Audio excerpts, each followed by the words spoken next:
Praise the Lord. ஆண்டவரும் அருமை இரட்சகருமாகிய இயேசு கிறிஸ்துவின் நாமத்தில் நான் உங்களை வாழ்த்துகிறேன். மறுபடியுமாக கர்த்தருடைய பரிசுத்தமுள்ள சன்னிதானத்திலிருந்து கர்த்தருடைய பரிசுத்தமான வார்த்தைகள் மூலமாய் உங்களை சந்திப்பது மிகுந்த மகிழ்ச்சி. ஆண்டவருடைய பெரிதான கிருபையினால நாம் தொடர்ந்து சத்திய வசனங்களை ஆராய்ந்து அறிந்து கொள்ளும்படி தேவன் நமக்கு கிருபை பாராட்டி வருகிறார்.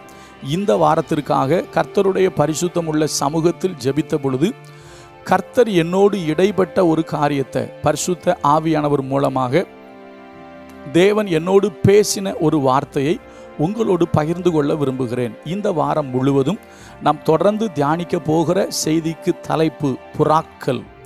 புறாக்கள் மூலமாக கர்த்தர் நமக்கு ஏராளமான செய்திகளை சொல்லுகிறார்.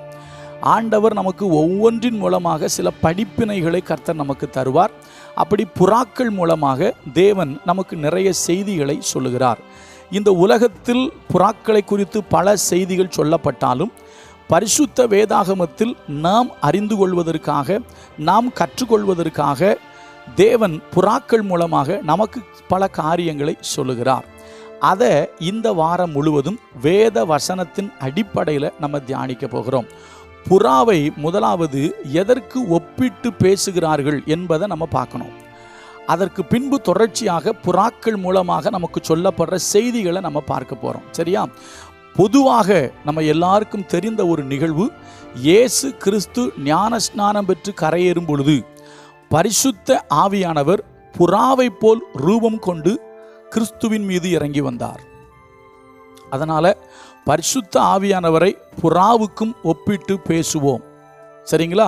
அடுத்தது நீங்க பார்த்தீங்க அப்படின்னா, புறாவை குறித்து சொல்லும் பொழுது உன்னத பாடல் புஸ்தகத்தில் கிட்டத்தட்ட 7 இடங்களில் வருகிறது. நான் எல்லாவற்றையும் எடுத்து கொடுப்பதற்கு நேரமில்லை. நீங்கள் கொஞ்சம் ஆழ்ந்து வாசித்தால் நீங்கள் அதை அறிந்து கொள்வதற்கு ஏதுவாக இருக்கும். அதில் 2 விதத்தில் பேசலாம். எப்படின்னு கேட்டிங்கன்னா, ஒன்று, கண்களை புறா கண்களுக்கு ஒப்பிட்டு பேசுவார்கள். அடுத்தது சொல்லும்போது மணவாளன் பேசும் பொழுது மணவாட்டியை குறித்து என் புறாவே அப்படின்னு பேசுவார். இப்போ நான் முதல்ல உன்னத பாடல் 1வது அதிகாரத்தில் 15ஆம் வசனத்தை வாசிக்கிறேன். அதில் பாருங்களாம், என் பிரியமே நீ ரூபவதி, நீ ரூபவதி, உன் கண்கள் புறா கண்கள். அவருடைய கண்கள் புறா கண்கள் என்று சொல்லி அவர் ஒரு இடத்தில் மாத்திரம் சொல்லலை. இப்போ இன்னொரு வசனத்தையும் படிக்கிறேன் பாருங்க, இன்னொரு வசனத்தையும் வாசிக்கிறேன். உன்னத பாடல் 4:1, நீ ரூபவதி, என் பிரியமே நீ ரூபவதி, உன் முக்காட்டின் நடுவே உன் கண்கள் புறா கண்களாய் இருக்கிறது. அப்போ மறுபடியும் சொல்றாரு, உன்னுடைய கண்கள் என்ன கண்கள்? புறா கண்கள்.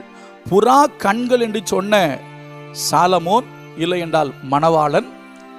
அடுத்தது சொல்றாரு என் புறாவே என்று சொல்லுகிறார். மணவாட்டியை சொல்லும்போது எப்படி சொல்றாரு? என் புறாவே. இப்போ வாசிக்கிறேன், உன்னத பாடல் புஸ்தகம் 2:14, கண்மலையின் வெடிப்புகளிலும் சிகரங்களின் மறைவிடங்களிலும் தங்குகிற என் புறாவே.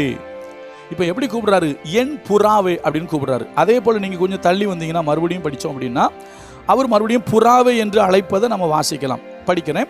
உன்னத பாடல் 5வது அதிகாரத்தில் உன்னத பாட்டு 5:2,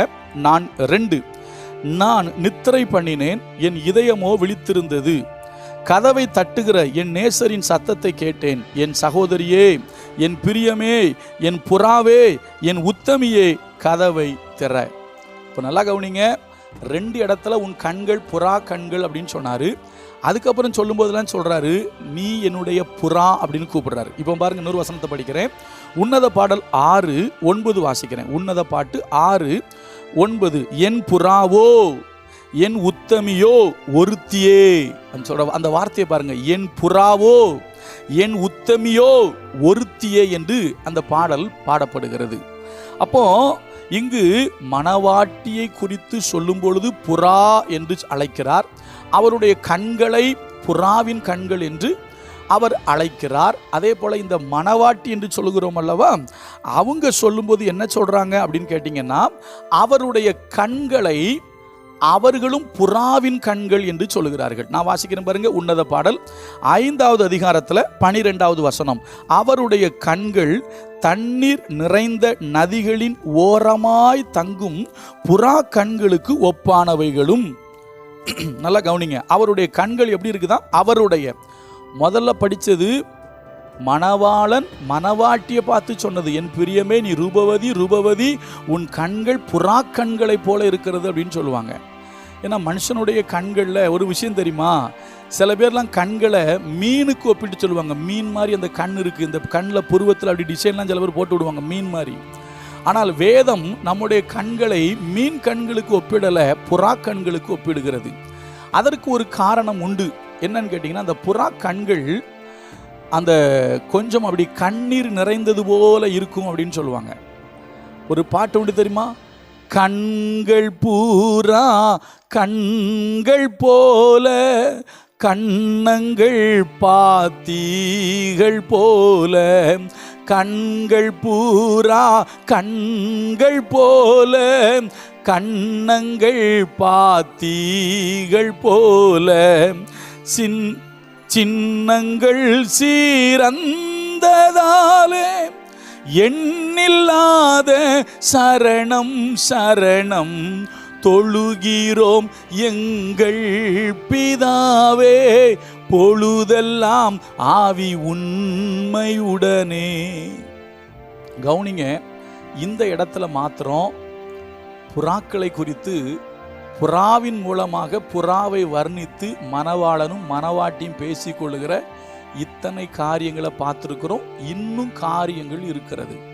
இந்த உலகம் புறாவை சமாதானத்திற்கு ஒப்பிட்டு சொல்லுவார்கள், சரியா?